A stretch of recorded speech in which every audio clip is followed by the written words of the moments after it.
Nossa convidada nesse momento é a ex-senadora e ex-ministra Marina Silva, que recentemente deixou o Partido Verde. Senadora, boa noite, muito obrigado pela participação agora aqui ao vivo no nosso Jornal da Record News. Boa noite. Boa noite. Senadora Marina Silva, a nossa repórter Andréa Beron fez uma entrevista exclusiva e mostrou o momento que você saía do PV, não é? E alegando que o partido não tinha uma democracia interna.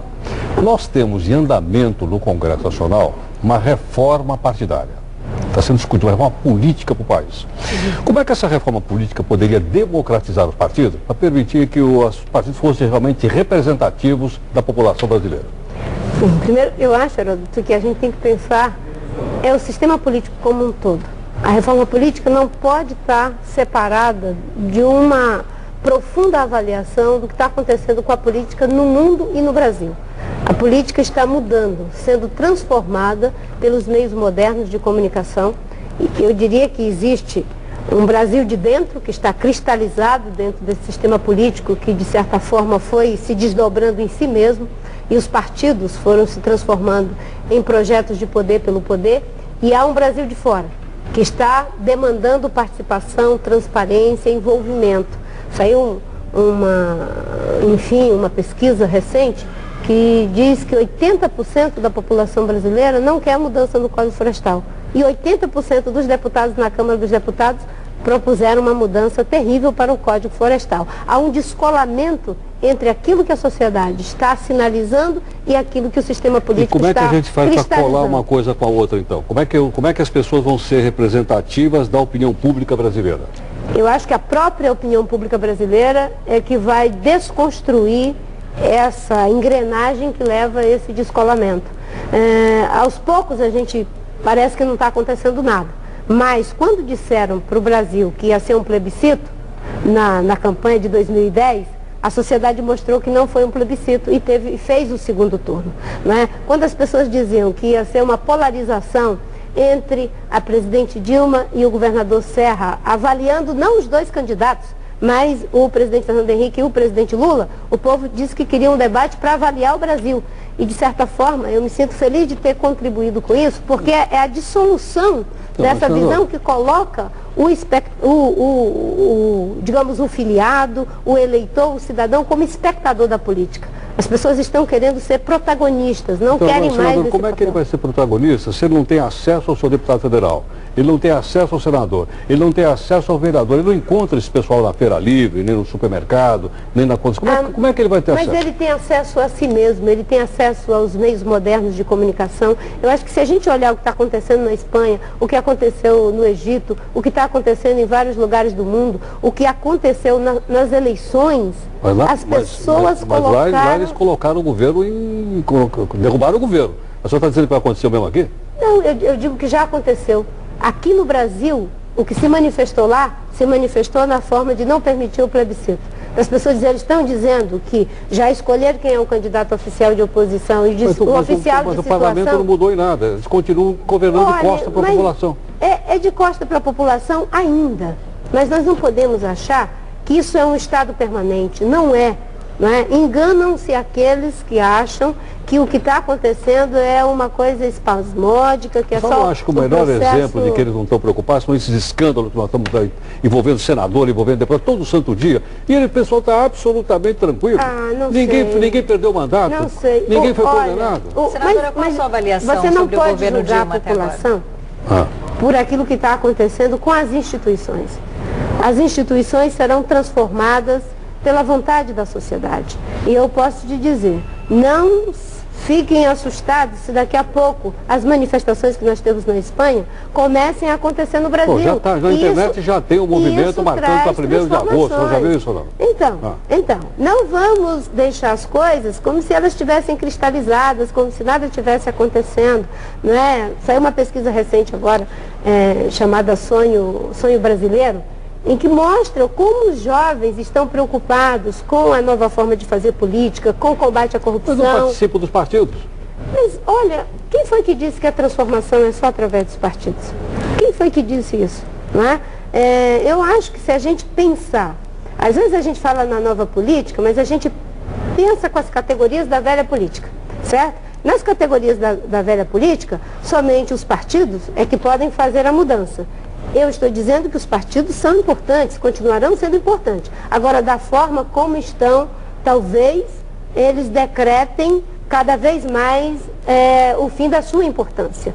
E a sociedade, com certeza, está demandando. A senhora acha que com isso a democracia brasileira, então, corre risco? A democracia brasileira corre risco, então? Eu não acho que corra risco. Esses partidos políticos são institucionais, as instituições que... Veja bem, se você não pensar que as instituições mudam, e as instituições podem mudar sem passar por risco. Ou, vamos dizer assim, ou politicamente, ou pode mudar revolucionariamente. Eu acho que revolução não está colocada em nenhum lugar do mundo. O que está acontecendo no mundo árabe uma revolução. A senhora citou o Twitter, né? Não, mas isso são outras formas, são formas modernas de se relacionar, de demandar por democracia, por participação. As pessoas ainda nem sabem o que elas vão fazer com a participação que querem. Mas o importante é que elas estão dizendo que estão excluídas, que estão colocadas na posição de espectadores. O ano que vem vai ter eleição para vereador e novamente esse pessoal vai bater na porta do eleitor e ele vai novamente eleger.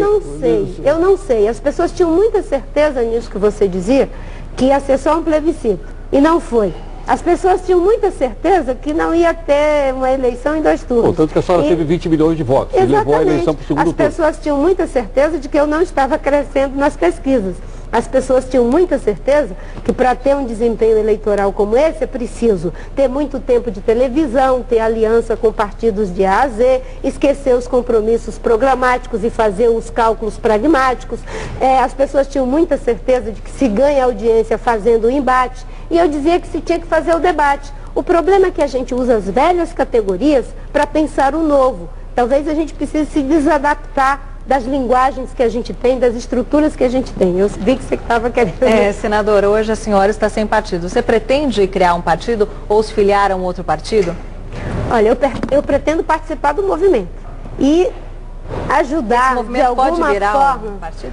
É uma possibilidade. Mas nesse momento que nós temos dito, e o que eu tenho dito, é que não pode se fazer um partido para concorrer à eleição.